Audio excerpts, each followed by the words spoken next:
नमस्कार, स्वागत है आपका बिहार समाचार में। तेजस्वी यादव ने बिहार की जनता को बड़ी सौगात दे दी है। तेजस्वी यादव ने कई लाख नौकरियां बिहार में निकाल दिए हैं। तो वहीं किसानों का कर्ज माफ करने का बड़ा ऐलान हो गया है। तो वहीं लोग लगातार बिजली बिल को माफ करने की तेजस्वी यादव से गुहार लगा रहे हैं। तो तेजस्वी की सरकार इस पर भी विचार कर रही है। और इतना ही नहीं, शिक्षक अभ्यर्थियों के लिए भी तेजस्वी यादव ने बड़ी खुशखबरी दे दी है। बिहार में बड़ी संख्या में नौकरियां निकल रही है, साथ ही गरीबों के लिए बड़ी खुशखबरी है। तो आज की बड़ी खबरों पर बात करने से पहले आपसे एक छोटी सी अनुरोध है, कृपया वीडियो को एक प्यारा सा लाइक अवश्य कर दीजिएगा। आपका लाइक करना ही हमारी मेहनत का फल होता है। बिहार के उप मुख्यमंत्री तेजस्वी यादव लगातार अपने आवास पर बिहार की जनता से मिल रहे हैं, लोगों की फरियाद सुन रहे हैं। तेजस्वी यादव ने कहा है कि मैंने जो वादा किया है जनता से, उन सारे वादों को मैं पूरा करूंगा। और तेजस्वी यादव ने अपने आवास पर लोगों से बात करते हुए कहा है कि जब मैं अपने जिम्मेदारियों और कर्तव्य का पूरी निष्ठा तथा ईमानदारी से निर्वहन करता हूं तो मन आनंदित रहता है एवं आत्मा संतुष्टि प्राप्त होती है। बिहार एवं बिहारी विकसित, समृद्ध और खुशहाल रहे, बस यही मेरी अभिलाषा और उद्देश्य है। और साथ ही तेजस्वी ने बिहार में नौकरी देने की शुरुआत कर दी है। तेजस्वी यादव ने स्वास्थ्य विभाग के अधिकारियों को निर्देश दिया है कि जल्द ही स्वास्थ्य विभाग में 20,000 पदों पर बहाली निकालिए। और तेजस्वी यादव के आदेश के बाद अधिकारियों ने जवाब दिया है कि सर, महीने भर में हम 20,000 से भी ज्यादा पदों पर भर्ती प्रक्रिया शुरू कर देंगे। तो वहीं बिहार के शिक्षा मंत्री जी ने ऐलान कर दिया है कि शिक्षा विभाग करेगा 3.5 लाख बहालियां, और ये भी इसी साल यानी अगले 3 से 4 महीने में होने वाले हैं। और साथ ही ग्रामीण कार्य विभाग में 10,000 से भी ज्यादा पदों पर बहाली प्रक्रिया शुरू हो रही है। और साथ ही तेजस्वी यादव ने किसानों का कर्ज माफ कर देने का ऐलान किया है। तेजस्वी यादव का कहना है कि हमने जो वादा किया है उन सारे वादों को हम पूरा करेंगे। तो आखिर तेजस्वी यादव ने क्या क्या वादा किया है? तो देखिए, एक तरफ जहां बिहार के युवाओं को 10 लाख सरकारी नौकरी देंगे तेजस्वी यादव, तो वहीं किसानों का कर्ज माफ कर दिया जाएगा। बड़ी घोषणा तेजस्वी यादव द्वारा हो गई है। उसके साथ ही तेजस्वी यादव ने समान काम समान वेतन देने का वादा किया है। नियोजित शिक्षकों को नियमित करने का वादा किया है। और बिहार के युवाओं को जब तक सरकारी नौकरी या रोजगार नहीं दे देंगे तब तक उन्हें 1500 रुपये बेरोजगारी भत्ता देने का वादा तेजस्वी यादव ने किया है। और इन सभी की शुरुआत जल्द होने वाली है, ये भी भरोसा दिलाया गया। बीजेपी ने मुख्यमंत्री नीतीश कुमार जी को इस बार जो धोखा दिया है, उसके बाद अब मुख्यमंत्री जी नहीं मानने वाले हैं। अब बीजेपी को सबक सिखाने का पूरा प्लान सेट कर रहे हैं मुख्यमंत्री नीतीश कुमार जी। देखिए, पहले जब अरुणाचल प्रदेश में जदयू के विधायकों को बीजेपी ने अपने में शामिल किया था, उस समय नीतीश कुमार जी बीजेपी के साथ ही मिलकर बिहार में सरकार चला रहे थे। और उसी समय मुख्यमंत्री जी ने यह ठान लिया था कि बीजेपी को हम नहीं छोड़ेंगे, और बिहार में बीजेपी की सरकार गिरा दी है मुख्यमंत्री जी ने। और अब देखिए, बीजेपी ने नया कांड कर दिया है। अब मणिपुर में जदयू के 5 विधायकों को बीजेपी ने अपने में शामिल कर लिया। तो इसके बाद क्या था, मुख्यमंत्री नीतीश कुमार जी आग बबूला हो गए। उन्होंने सभी विपक्षी पार्टियों से मदद मांगी है। सीधा सीधी जदयू के नेताओं का कहना है कि अब कुछ भी हो जाए इस बार, अब मोदी जी को नहीं छोड़ेंगे, अब बीजेपी को नहीं छोड़ेंगे, अब केंद्र से बाहर करना है तो करना है। और इधर देखिए, मुख्यमंत्री नीतीश कुमार जी ने तो विपक्षी एकता का आह्वान करते हुए कह दिया है कि हम सभी दलों से एकजुट होने का आह्वान करते हैं। आइए हम सब मिलकर इस बार बीजेपी को केंद्र सरकार से बाहर करेंगे। हम यदि एकजुट हो गए तो देश में परिणाम कुछ अलग होंगे। मुख्यमंत्री नीतीश कुमार जी ने कहा है कि बीजेपी लोकतंत्र को खत्म करने की कोशिश कर रही है, इसलिए अब सभी विपक्षी दलों को 2024 में एक साथ आने की जरूरत है। और अब मुख्यमंत्री नीतीश कुमार जी दिल्ली जा रहे हैं। 5 सितंबर को विपक्षी नेताओं से मिलकर मुख्यमंत्री नीतीश कुमार जी अब पूरा प्लान सेट कर लेंगे, और इस बार केंद्र से बीजेपी को बाहर करेंगे नीतीश कुमार जी। और मुख्यमंत्री नीतीश कुमार जी प्रधानमंत्री बनने वाले हैं, इसकी भी बड़ी घोषणा हो गई है। नीतीश जी, बिहार के शिक्षक अभ्यर्थी रो रहे हैं। बिहार के शिक्षक अभ्यर्थियों ने रो रो कर मुख्यमंत्री नीतीश कुमार जी से मांग की है कि नीतीश जी, जब तक आप जिंदा हैं हमें नौकरी दे दीजिए। शिक्षक अभ्यर्थियों की मार्मिक अपील जरा सुनिए। 7वें चरण की शिक्षक बहाली को लेकर 2 महिला अभ्यर्थी ने मुख्यमंत्री नीतीश कुमार जी से मार्मिक अपील की। वीडियो जारी करते हुए इन्होंने रो रो कर अपना दर्द बयां किया। जरा ईटीवी भारत की ये रिपोर्ट देखिए कि किस तरह से शिक्षक अभ्यर्थी रो रहे हैं। रो रो कर मुख्यमंत्री नीतीश कुमार जी से बस इतना ही कहना है कि जब तक आप जिंदा हैं तब तक हमें प्लीज नौकरी दे दीजिए। हमारी 7वें चरण की शिक्षक बहाली की प्रक्रिया को आगे बढ़ाते हुए इसका नोटिफिकेशन जारी कर दीजिए। मुख्यमंत्री जी, हमें नौकरी दे दीजिए। इन शिक्षक अभ्यर्थियों ने कहा है कि नीतीश जी, हमें मार दीजिए, अब ऐसी जिंदगी हम नहीं जी सकते हैं। ये आपके लिए एक नौकरी मात्र है, लेकिन हमारे लिए ये हमारी जिंदगी है। प्लीज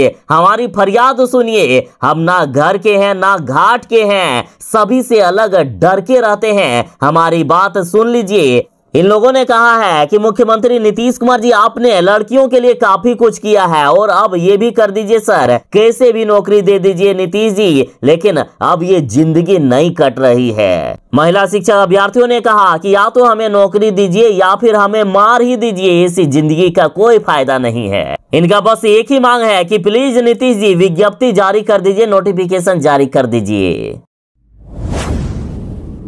मौसम विभाग ने बिहार वालों के लिए खतरनाक अलर्ट जारी कर दिया है। बिहार में भयानक बारिश होने वाली है और पटना में तो झमाझम बारिश शुरू भी हो गई है। और मौसम विभाग का कहना है कि आज बिहार के 12 जिलों में खतरनाक बारिश होगी और बाकी जिलों में भी मध्यम दर्जे की बारिश होने की बात कही गई है। और साथ ही बिहार में आज भी आकाशीय बिजली गिरने का प्रबल संभावना है और बीते 24 घंटों में आकाशीय बिजली गिरने से 8 लोगों की बिहार में मौत हो गई है। बिहार के कई जिलों में भयानक बारिश शुरू हो गई है। और इधर देखिए, बड़ी खबर आ रही है कि रोहतास में भयानक बारिश के कारण भवानी वाटरफॉल ने रौद्र रूप धारण कर लिया है। अचानक से आई बाढ़ के कारण कई लोग नहाने के दौरान फंस गए थे। देखिए इस व्यक्ति का क्या हालत हुआ है। चारों तरफ से रस्सी बांधकर किसी तरह से इसको बचाने की कोशिश की जा रही है। भारी बारिश के बाद रोहतास के कैमूर पहाड़ी का महादेव खोप झरना ने भी रौद्र रूप धारण कर लिया। और आज बिहार के इन जिलों में भयानक बारिश होने वाली है। ये जिले हैं बिहार के पटना, भोजपुर, बक्सर, कैमूर, रोहतास, औरंगाबाद, अरवल, जहानाबाद, गया, नालंदा, नवादा, शेखपुरा, लखीसराय, बेगूसराय, सहरसा, सुपौल, मधेपुरा, अररिया, पूर्णिया, कटिहार और किशनगंज। और साथ ही इन जिलों में भारी बारिश के साथ आकाशीय बिजली गिरने की प्रबल संभावना है। ये जिले हैं बिहार के पटना, मधुबनी, सीतामढ़ी, मुजफ्फरपुर, अरवल, दरभंगा, सिवान, सारण, समस्तीपुर, वैशाली, भोजपुर और बक्सर। इन जिलों के लोग जरा सावधान रहें। जो आज तक किसी भी मुख्यमंत्री जी ने मोदी जी के लिए नहीं कहा है, वो नीतीश कुमार जी ने कह दिया। नीतीश कुमार जी ने ऐलान कर दिया है कि इस बार मोदी जी को प्रधानमंत्री नहीं बनने देंगे। मुख्यमंत्री नीतीश कुमार जी ने कहा कि 2024 में बीजेपी को हम 50 सीटों पर निपटा देंगे और अमित शाह बिहार में माहौल बिगाड़ने आ रहे हैं, उनको हम ऐसा करने नहीं देंगे। देखिए, बिहार के मुख्यमंत्री नीतीश कुमार जी ने अपनी पार्टी के नेताओं के सामने ऐसा दावा कर दिया जैसा देश में किसी भी विपक्षी नेता ने अभी तक नहीं किया था। मुख्यमंत्री जी ने एक तरफ जहां कहा है कि 2024 में बीजेपी को हम 50 सीटों पर सिमटा देंगे, और साथ ही मुख्यमंत्री जी ने कहा है कि बीजेपी बिहार में माहौल बिगाड़ने की कोशिश में लगे हैं और अमित शाह जी बिहार में माहौल बिगाड़ने के लिए आ भी रहे हैं। मुख्यमंत्री जी ने कहा है कि मैं 50 सीटों पर निपटाने का दावा इसलिए कर रहा हूं क्योंकि मैं इसी अभियान में लगा हूं। 4 दिन पहले ही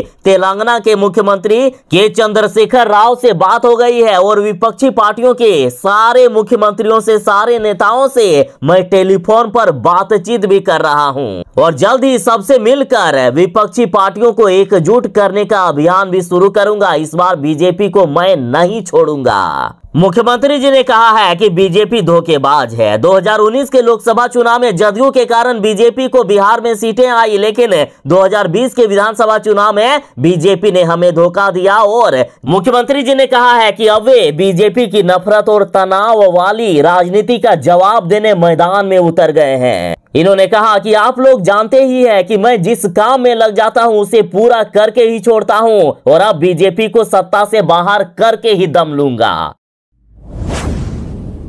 बिहार में भयानक बाढ़ आ गई है। एक तरफ जहां गंगा नदी रौद्र रूप धारण किए हुए हैं, गंगा नदी के कारण पटना के साथ बिहार के कई जिलों में तबाही आ गई है, तो वहीं लगातार कमला बलान और कोसी नदी का जलस्तर बढ़ता जा रहा है। ये नदियां भी तबाही मचा रही है। कुशेश्वर स्थान पूर्वी के 50,000 लोगों का सड़क से संपर्क टूट गया है और अब तक 6 लोगों की मौत भी हो गई है। तो वहीं बक्सर की बात करें तो बक्सर में खेत खलिहान सब डूब गए हैं, लोगों का पलायन जारी है, लोगों के घर द्वार सब कुछ तबाह हो गए हैं। यहां त्राहिमाम मचा हुआ है। जरा ड्रोन से ली गई ये तस्वीरें देखिए, किस तरह से लोगों के घर डूब गए हैं। गांव हो या शहर, चारों तरफ सिर्फ पानी ही पानी नजर आ रहा है। तो वहीं मुंगेर की बात करें तो मुंगेर में भी लोग अपने घर द्वार को छोड़ रहे हैं, खेत खलिहान सब कुछ तबाह हो गए हैं। लोगों की जिंदगियां यहाँ नर्क बनी हुई है। लोग अपने जरूरत के सामान को अपने साथ ले जाकर कहीं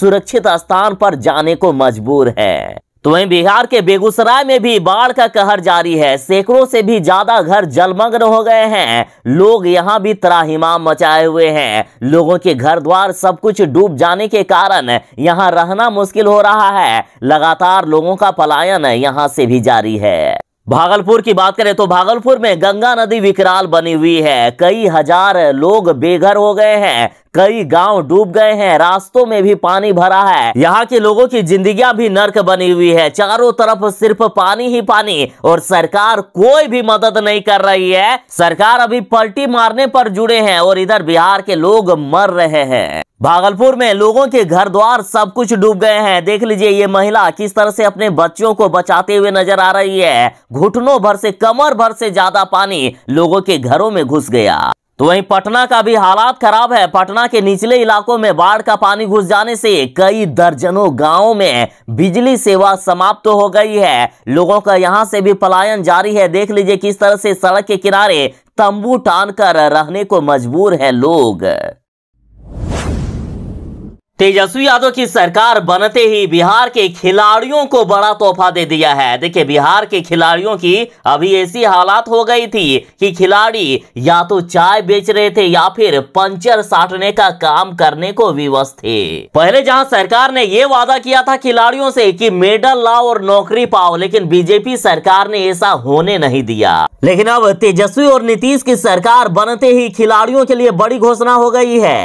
बिहार सरकार ने खेल नीति में बदलाव कर दिया है और इसके अनुसार अगर कोई भी खिलाड़ी किसी भी खेल में प्रदेश का या देश का नाम रोशन करता है तो उसे सीधे तौर पर डीएसपी रैंक पर पुलिस में नियुक्ति दे दी जाएगी। यानी सीधे उन्हें डीएसपी रैंक पर पुलिस की नौकरी दे दी जाएगी। और इतना ही नहीं, बिहार सरकार ने खिलाड़ियों के कल्याण के लिए खजाना खोल दिया है। जिस भी खिलाड़ी को पारितोषिक के रूप में 10,000 रुपए मिलते थे तो अब उसे 20,000 रुपए दिए जाएंगे।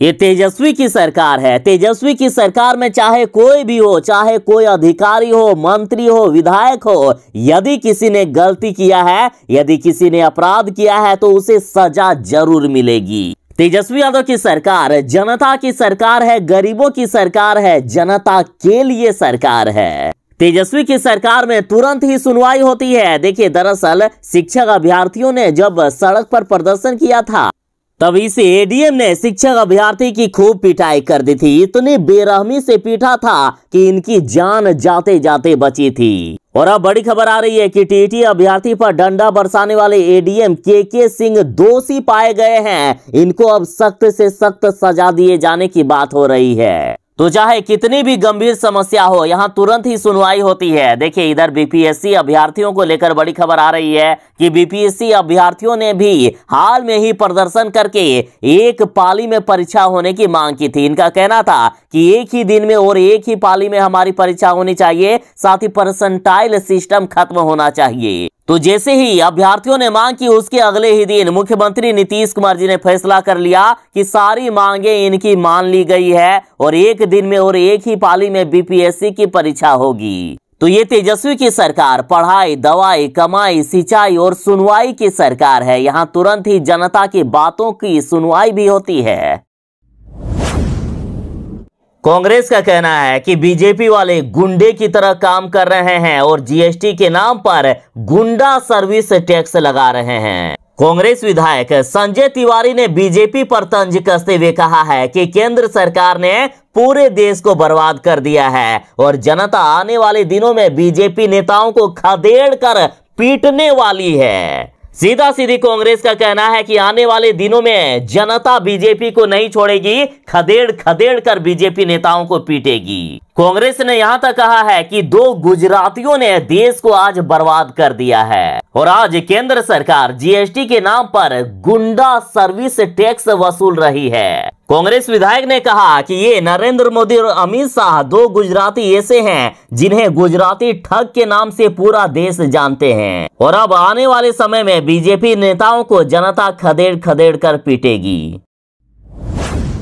महागठबंधन के हर नेता सवाल उठा रहे हैं कि आखिर सीबीआई और ईडी की रेड सिर्फ विपक्षियों पर क्यों होती है, बीजेपी के नेताओं पर क्यों नहीं होती है। साथ ही यहां तक कहा जा रहा है कि जब विपक्षी का कोई भी नेता उन पर बीजेपी वाले तरह तरह के आरोप लगाते हैं, उन पर छापेमारी करवाकर उन्हें अपराधी भी सिद्ध कर देते हैं, लेकिन जब वही नेता बीजेपी में चला जाता है तो उन्हें साफ सुथरा चरित्र का प्रमाण पत्र यही बीजेपी वाले दे देते हैं। और अब विपक्ष के नेताओं का आरोप है कि मोदी सरकार विपक्षी दलों को डराने की नियत से जांच एजेंसी का प्रयोग करती है। और बिहार के डिप्टी सीएम तेजस्वी यादव की माने तो तेजस्वी यादव ने कहा है कि ये जांच एजेंसियां केवल व केवल विपक्ष शासित राज्य और वहां के नेता पर छापे मारकर अपने राजनीतिक मालिकों को प्रसन्न करने की कोशिश करती है। बीजेपी के लगभग 300 से ऊपर एमपी और 1000 से अधिक विधायकों पर इन जांच एजेंसियों द्वारा आज तक कोई भी रेड नहीं पड़ी है। तेजस्वी यादव ने कहा है कि बीते 8 वर्षों में विपक्ष के कई नेताओं पर आईटी, ईडी, सीबीआई के माध्यम से छापे पड़े हैं। ढेर सारे आरोप भी उन पर लग गए हैं। मोदी मीडिया के माध्यम से उनका चरित्र हनन भी हुआ है, लेकिन जैसे ही उन कथित भ्रष्ट